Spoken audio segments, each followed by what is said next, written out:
শ্রোতা বন্ধুরা, ফিরে আসলাম ছোট্ট একটা বিরতির পর।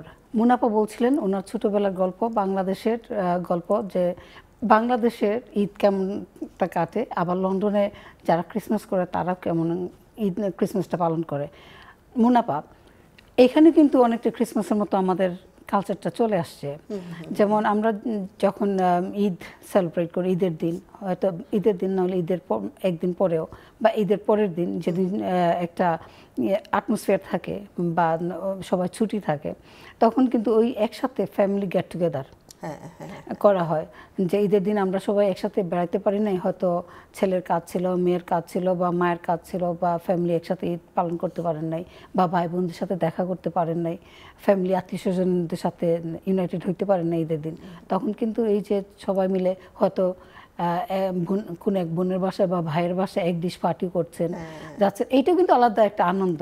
এটা হয় না, এইটাই তুমি বলছো, ঠিকই বলছো। যেমন লাস্ট রমজানেই তো আমার মেয়ের কাজ ছিল, মানে আমার এত খারাপ লাগছে, আমি সকালে যে নামাজটাই যাব, মানে আমার মন চায় নাই, কিন্তু সেটা তো যেতেই হবে, সেটা আমাদের করাই লাগবে। কিন্তু মনের মধ্যে এত কষ্ট লাগলো, আজকে মেয়েটা কাজে আর আমি ঈদের কাপড় পরবো, তো সে কাজে যাওয়ার আগে কাপড়টা পরছে, যেটা আমাদের হয়, ঈদের কাপড় পরে মাকে সালাম করলো, বাবাকে সালাম করলো, ভাইদেরকে বলে সে আর্লি কিন্তু চলে আসছে, 2:30 না 3টার দিকে মনে হয় চলে আসছে। কিন্তু এই জিনিসটা কিন্তু আমাদের বাংলাদেশে হয় না। বাংলাদেশে পুরা ছুটি থাকে, ছুটির সময় আমরা মানে সেই যে আনন্দ পুরোভাবে আমরা উপভোগ করতে পারি। আরেকটা কথা আপা যে বললো, যে বা তুমি বললা যে ভাইয়ার এখানে খিচুড়ি, আমাদের কিন্তু সিলেটে, আমি আমার মৌলিবাজারটা বলবো, যেমন কুরবানি গোশত করে কি, যেমন আমরা করব এটা আজকে তো রান্না করে রেখে দিব, কালকে বা পরশু চালের রুটি করব। চালের রুটি করে ওই যে দুটো একসাথে সিলেটে হয়, আমাদের তো ওই সবাইকে ডাক চাল গুঁড়ি বাঙায় নিয়ে আসি আমরা। দেশে তো রে ভাই আলাদা, একদম পিওর চাল টাল দিয়ে বানিয়ে নিয়ে আসে। এখানে কিন্তু আমি এই জিনিসটা করি, এই কারণে করি যে আমার আম্মা করতেন যখন আমার আম্মা বেঁচে ছিলেন, আপা শ্বশুর বাড়ির সাথে আমাদের সাথে মিলে, কারণ আমরা খিচুড়িটা করি অনেক সময়। খিচুড়িটা আর কি মেন থাকে আমাদের ডিশ। এবং গরুর মাংসটা আরেকটা থাকে, যে আপনি গরুর মাংস জাল দেওয়া খেয়েছেন কিনা আমি জানি না, যেমন লবণ দিয়ে, শুধু লবণ আর আদা। ও আচ্ছা আচ্ছা, আদাটা দিয়ে এই কোরবানির মাংসটা আপনি জাল দিতে হয় অনেক। জাল দিলে যেমন 2 দিন 3 দিন পর্যন্ত এত টেস্ট। শুধু কোনো মশলা নাই, না কোনো মশলা না। আচ্ছা, আপনি হলুদ মরিচ জানতে পারছেন যে একটা রেসিপি আপনি ট্রাই করে দেখেন আপা, আমার মনে হয় আপনার কাছে অনেক ভালো লাগবে। আমি এখানেও করি, আমি পরশুদিনও করেছি, আমার ছেলের খুব পছন্দ এই জিনিসটা। আমি বুঝছি রে, ওই যে সল্ট বিফ করে না কিসে অলগেটে, ওইটার মতো মনে হয়। শুধু আপনি যেমন মাংসটা ধুলেন, ভালো করে ধুয়ে হাঁড়িতে চড়াবেন, চড়ানোর সাথে একটু লবণ দিবেন, আর আপনি শুধু আদা বাটা রসুন বাটাটা শুধু দিয়ে রাখবেন। ওটা মিক্সড করতে হয় না, দিয়ে রেখে আপনি চুলার মধ্যে বসাই দিবেন, দেখবেন এত টেস্ট আর কি, একেবারে নরম হয়ে যায়। প্লাস আপনার খেলেও কোনো আর কি, যেমন মাংসটা টানতে হয় না, ওটা টানতে না কিছু না, কিছু দিয়ে আমি ওটার মধ্যে পানিটা ওঠে, ওটার মধ্যে পানিটা ওঠে। ঠিক আছে, ওটা মজাই হবে। এটা কি ঝুলঝুল হবে না, ড্রাই? একদম ড্রাই হবে আপা, একদম ড্রাই। না রে হাফসা, ওই যে অলগেটেস কি বিফ, সল্ট বিফ বললাম খাই না, নাই বলবো, ওইখানে এই আমি বুঝছি ওইটাই ওরা কোন দেশে যেন করে, আমরা ওইখান থেকে নিয়ে খাই। আচ্ছা আচ্ছা, বড় পিস না, জিনিসটা অনেক করে এটা। যেমন কুরবানির মধ্যে এত মাংস আপনি ঝুল দিয়ে বা ভালো লাগে না। আর একটা জিনিস আমি লক্ষ্য করছি, যে কুরবানির মাংসটা আপনার যত এখান মুখ ফেরে না, ভালো লাগে। এমনিতে রান্না করলে খাই, বাট 1-2 পিস খেলে কিন্তু আর খেতে মন চায় না। বাট কুরবানির মাংসটা আমি দেখলাম যে প্রতিদিন খেলেও কোনো ইয়ে না। আপনি বলছেন এটা রাইট। আর কুরবানির মাংস যখনই রান্না করা হয়, ওই যে কুরবানির নামটা শুনলে পরে বোধহয় এটা I don't know if it's psychological ইয়ে হতে পারে, বা কি আলাদা একটা স্মেল মনে হয় এর মধ্যে, অন্যরকম একটা স্বাদ, গন্ধ, বা ইয়েটা এত ভালো লাগে, মনে হয় যে আরো খাই। আর আমি ইদানিং কি করি, ওই আমার মার মানে ছোটবেলা দেখছিলাম আমার মারা কি করতেন, অনেক সময় অনেক আগে ফ্রিজ টিজ ছিল না, ওই মাংসটাকে লবণ দিয়ে, এটা না আমি এখন ট্রাই করি যে ওরা কিভাবে কি করছেন, মাংসটাকে লবণ দিয়ে রাখতো অনেকদিন থাকার জন্য। তারপর গরম একটা কিরকম গন্ধ হয়ে যেত, তখন আমি এটা আর দেখি তো ওদের মতো হয়ে যাই, দেখি কি করি, এটা আমি ট্রাই করি। কিন্তু আমার শ্বশুরবাড়িতে আবার একটা জিনিস তারা করে, ওই কোরবানির মাংসের ওইটা রোদে শুটকি বানায়, শুটকি বানায়, রোদে শুকায় দেন। এটা আছে, অনেকে শুটকি বানায় এটা। নিয়ে এসে আবার ওই আনে তো, এখানেও আনে, তারপর পানিতে ভিজিয়ে ওইটা সফট করে, হ্যাঁ খুব টেস্টি হয়। মা করতেন ঝুরি বানায়, ঝুরি ঝুরি ঝুরি, খুবই মজা লাগে। আসলে ঈদ বলতেই মানে আনন্দ ভাই, আনন্দ। তারপর আরেকটা জিনিস রান্না করতেন আমার আম্মা, ছোটবেলা মনে আছে, আমার দাদি খুবই প্রিয় ছিল ওই যে পায়ের হাড্ডি গুড্ডি সবগুলো নিহারি, আমরা বলি পঞ্চা, পঞ্চার কাটটা, আমরা বলি নিহারি, সাতকরা দিয়ে রান্না করতেন। পরে ওইটা রুটি দিয়ে, ওই যে আপনি রুটি বলছেন, রুটি দিয়ে, রুটি আমরা বলি, আমরা ঢাকার মধ্যে খাই এটা নান রুটি আছে না, যেটা ওইটা দিয়ে, ওইটা আবার আমাদের সিলেটের নান রুটি দিয়ে, আর আপনার এই যে চালের গুঁড়ি রুটি দিয়ে, চালের রুটি দিয়ে আমরা নান রুটিটা দিয়ে খাই, আর আপনার এই যে নিহারি যেটা যেটা বললেন এটা রান্না করে,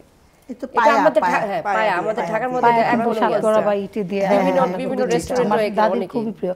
আর তার মধ্যে ওই যে গরুর যে ফ্যাট গুলা উঠে, ওইটারে যে যেটা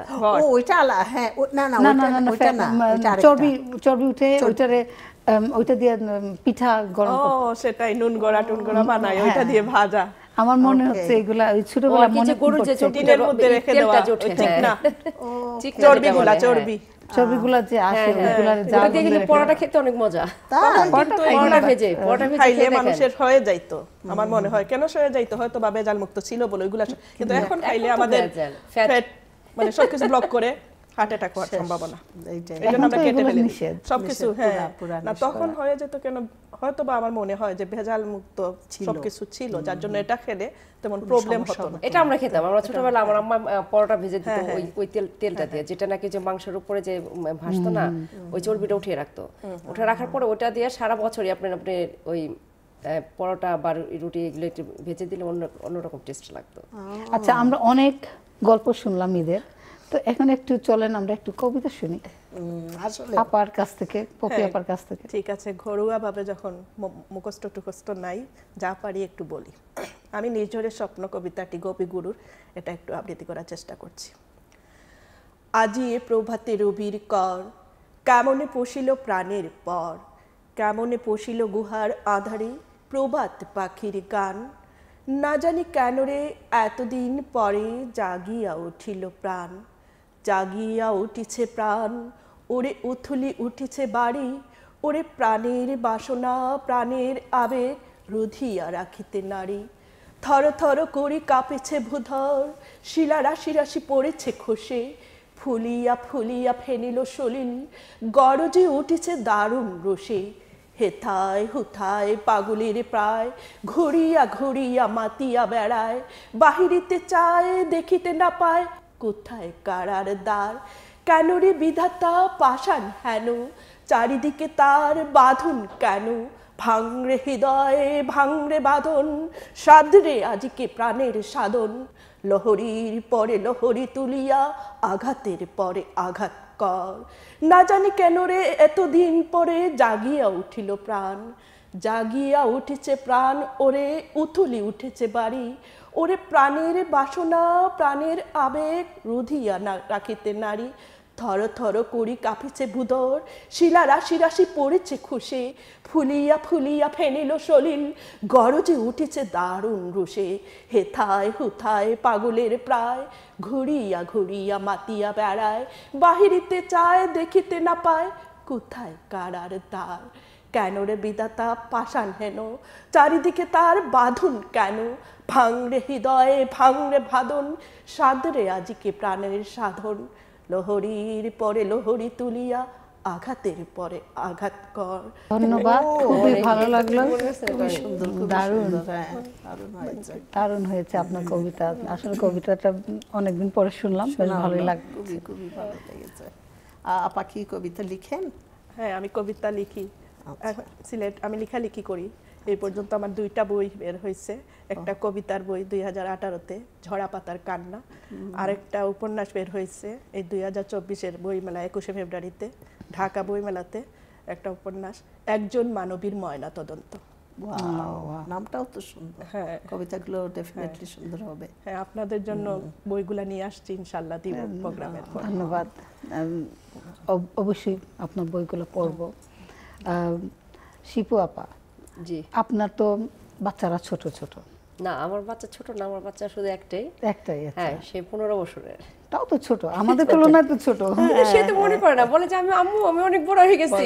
আরে তো ওর জন্য ছেলে তো, ছেলেদের জন্য কিন্তু কেনাকাটা করতে অনেক সমস্যা হয় ঈদে বা যে কোনো সময়। তো আপনি কিভাবে তারে, অনেক ছেলেরা আছে তারা পাঞ্জাবি পরবে না, ফতুয়া পরবে না, তো আপনি কি তাকে এখন কি আগে যেমন আমাদের বাবা মা নিয়ে যেত মার্কেটে, তাদের ছাড়া কিন্তু মার্কেট হতো না। হ্যাঁ, আর এখনকার বাচ্চারা কিন্তু অনলাইনে সারা দিন ঘরে বসে অনলাইন থেকে সে অনেক সময় আমি যদি এনে দেই ঠিক আছে ওটা তো আসি, ওটা অ্যাডভান্স, বাট সে ওই অনলাইনে দেখে দেখে দেখে দেখে নিজেরটা নিজে। আমার মনে আছে আমার ছেলে একবার যখন প্রথম শুরু হয় অনলাইন এই কেনাকাটা, তো আমাকে বলতেছে যে আম্মু তুমি আমাকে কোথায় যেন নিয়ে যেতে হবে, কোন এক শপিং সেন্টারে। বললাম ঈদের শপিং করবো। বললাম ঠিক আছে, গিয়ে নিয়ে চলে আসতেছে। বললাম এত তাড়াতাড়ি, মাত্র আমি ভিতরে ঢুকতে না ঢুকতে সে বললাম যে এত তাড়াতাড়ি, বলে আমি তো অলরেডি অনলাইনে অর্ডার দিয়ে দিয়েছি, সো আইভ গট ইট। অবাক কাণ্ড, মানে শর্টকাট বললাম না, সবকিছু শর্টকাট, ঘুরে বেরিয়ে দেখার মজা। কারণ যেতে চায় না মার্কেটে, যেতে চায় না, আর এখানে তো যেমন আপনি অনলাইনে গুলো কি হচ্ছে, আপনারা সবকিছু আসতেছে, সব ধরনের ড্রেস, সব ধরনের ওটা থেকে চয়েস করার। আর আমরা তো যেমন মার্কেটে আমরা যেভাবে ঘোরাটা ঘুরছি, আমার মনে হয় না এখন বাচ্চারা ঘুরে, এখনো ঘুরে। আমারও ভালো লাগে না ঘুরতে বেশি। আমি যেমন কাজ করি আপটন পার্কে, তো ওইখানে তো আপনি মনে করেন যে ইন্ডিয়ান, হ্যাঁ এশিয়ান ড্রেসের সমাহার, তো ওইখানে গেলে না ওই একটু না একটু ঘুরতেই যেতে হয় আর কি। কাজ শেষে একটু ঘুরলাম, কাজ নাই একটু কোয়াইট একটু ঘুরে আসি, ওই রেগুলার আপ আমার কেনা হয়। আমার বড় বোন আবার এটা, সে প্রথমে একটা দোকানে ঢুকবে, ঢুকার পর একটা জিনিস দেখবে, ওইটাই তার কিন্তু পছন্দ হইছে, হাতে নিয়ে অনেকক্ষণ ঘুরবে, ঘুরতে ঘুরতে পরে গিয়ে প্রায় 1 ঘন্টা এই দোকানের ভিতরেই ঘুরবে হাতে নিয়ে। আচ্ছা, ঘুরতে ঘুরতে পরে গিয়ে বলবে যে না থাক, দেখি ওই দিকে ঘুরে আসি। প্রত্যেকটা দোকানে তার সাথে ঘুরতে ঘুরতে আমি এক্সস্টেড হয়ে যাই। বললাম ঘুরতে ঘুরতে তারপর একটা জিনিস দেখবো, হাত দিয়ে ফিল করবো যে এই জিনিসটা আসলে ভালো কিনা খারাপ। অনেক সময় তো অনলাইনে আপনি ভালো জিনিসটা আসতেছে না, হ্যাঁ আপনি দেখতেছেন না, দিতেছে আর কাপড়টা ভালো হইতেছে না, এটা বাচ্চারা বুঝে না। সেটাই, বাচ্চাদের পছন্দ এটাই নিবে, এটাই সেটাই। তারা এখন শর্টকাটে চলে। তো ঈদের সময় কি কিনলেন? প্ল্যাটফর্ম দেখতে পাচ্ছি তো এত সুন্দর শাড়ি। আচ্ছা রে ভাই, আসলে সুন্দর কিনা সেটা বলতে পারি না, কালারটা ভালো লাগছে, এইটাই যে কালারটা আমার কাছে খুবই ভালো লেগেছে। এই কিন্তু আবার সেলোয়ার কামিজও একটা নিয়েছি, যেটা আমরা কিন্তু সাধারণত শাড়িও নিব, সেলোয়ার কামিজও নিব, আর কেউ যদি আবায়া পরে আবায়াও নিব। হ্যাঁ, তো না আমার কিন্তু আরেকটা হ্যাবিট, ওই যে কেউ আছে না যে মানে ওইটা দেখান, আমি এটা করি না। আমি শপে গেলাম, জাস্ট যখন এসে বলে যে হেল্প করবো আপনাকে, আমি বলি যে না, আমি জাস্ট দেখি ওই 2-1টা দেখবো বাস। অনেক আছে না যে এই জিনিসটা আমার আপা, হ্যাঁ আমার খুব খারাপ লাগে। আসলে বলে যে কোনো হেল্প করতে পারে, আমি কি না, আমি দেখি আগে, যেটা হইব পছন্দ হইব সেটা আপনাকে বলবো। সেটা হ্যাঁ, আমারও সেটা, কারণ ওরা যে বের করে অনেকগুলো আমার মনে হয় কষ্ট লাগে। কষ্ট তো আসলে কষ্ট না, আমার কষ্ট লাগে। আমার বাবা এটা গুছাইতো, বলে না প্রবলেম নাই, ওরা বলে না প্রবলেম নাই, কিন্তু আমার কষ্ট হয়, কষ্ট লাগে। হ্যাঁ, ওদের তো ডিউটি এটা, সেটাই। কিন্তু আমার কাছে সবচেয়ে বেশি মনে হয় কি যে আমি নিজে কনফিউজড হয়ে যাই, যে যেটা দেখছি ওইটা কিন্তু সর্বপ্রথম ওইটাই ভালো লাগছে, কিন্তু অনেকগুলো দেখানোর পরে তখন চিন্তা করি যে কোনটা নিব কোনটা না। কারণ অনেক সময় দেখা যায় যে একটা না একটা চেয়ে আরেকটা ভালো, বা কালার ভালো লেগে যায়, তো এইগুলো কনফিউশন লাগে। যার কারণে আর আসলেও আমি দেখছি যে ওরা শুধু দেখাইতেই থাকলো, আমার মাইন্ডে তো কোনটা নিব, কি কালার নিব, এটা তো অলরেডি আমি সেট করে ফেলি। তো আমি আননেসেসারি আমি ওই লুকটাকে কষ্ট দিতে কেন যাব, যে আপনি শুধু বের করেন আমি দেখি। তো আমার স্বামী বলে যে তোমার কি, তুমি ওইটা মাথায় রেখে গেছিলা যে এই কালারটা তুমি এসে পেয়ে যাবা, ওইটাই নিবা? বলি না, আমি তো জানি কোন কালার নিব বা কোনটা পরবো বা কি মেটেরিয়াল, আমি ওদেরকে হ্যাঁ বলে দিই যে আমি এই মেটেরিয়ালের মধ্যে চাই, আমাকে দেখাও। তো আমি গিয়ে শুধু কালারটা দেখি বলে এটা আমাকে দেখানো হয়ে গেল। কিন্তু অনেকগুলা মানুষ আছে আমি দেখি কাস্টমাররা যা করে কষ্ট রে দেয় ভাই, অনেকেই। মানে বের করতেছে পরে পরে দেখা গিয়ে গেল- বলে না নিব না।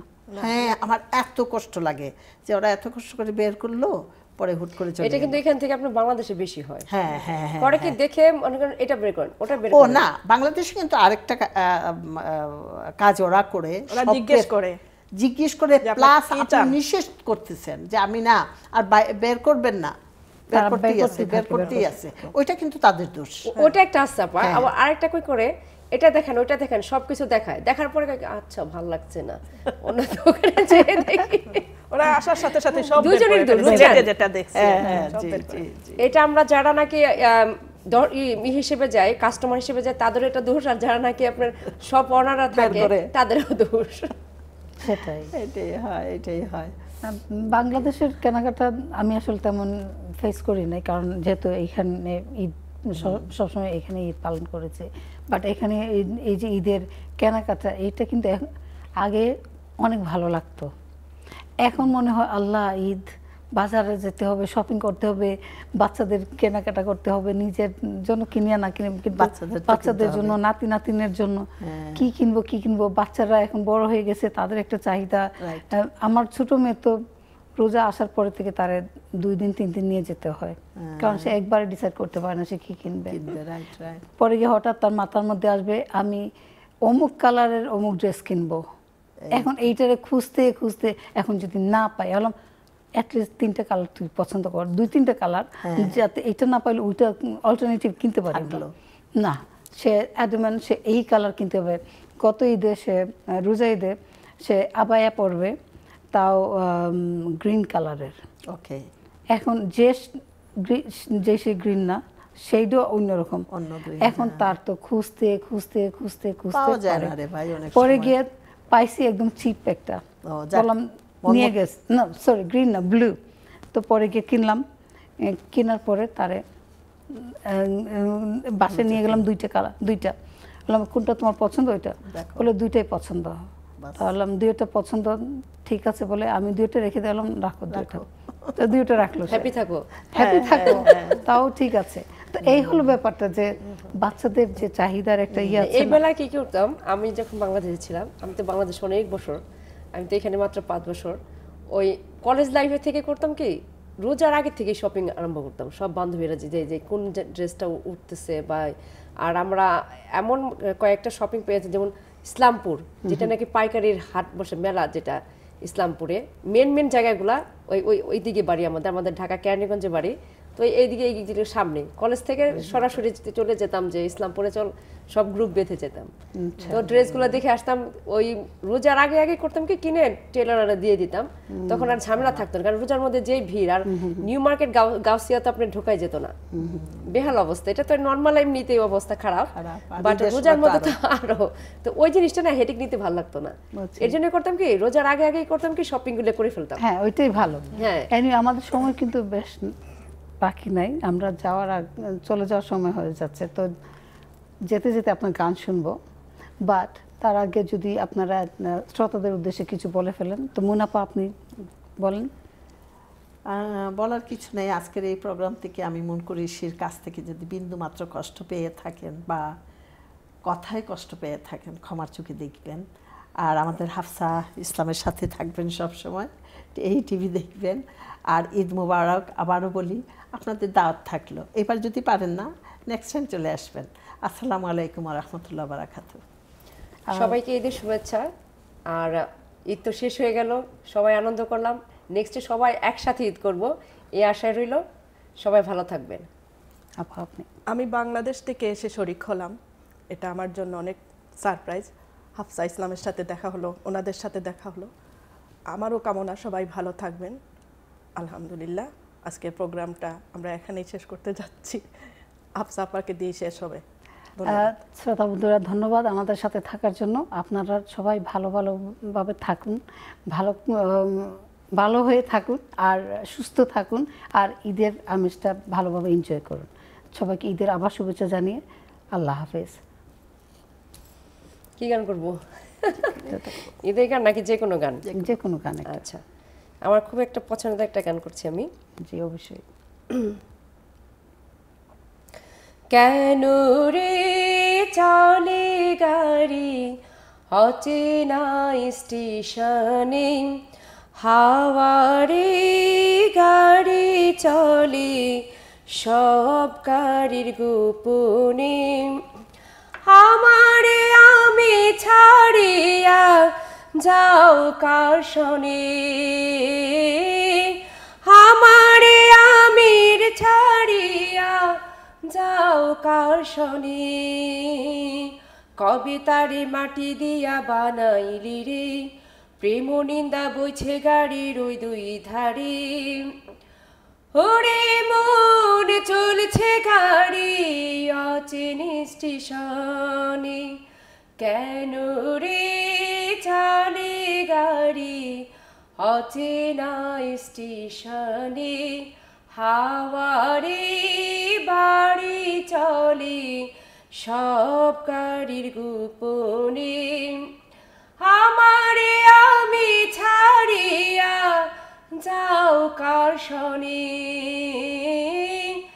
আমারে আমি ছাড়িয়া কার শনে। চলছি আমি আপন বাড়ি রে, দিনে দিনে পাইছা গেছি আপন পুরশিয়রে। চলছি আমি আপন বাড়ি রে, দিনে দিনে পইছা গেছি আপন পুরশিহরে। মায়ারে সংসার ছাইরা কই যাও ফিরে, মায়ারে সংসার ছাইরা কই যাও ফিরে।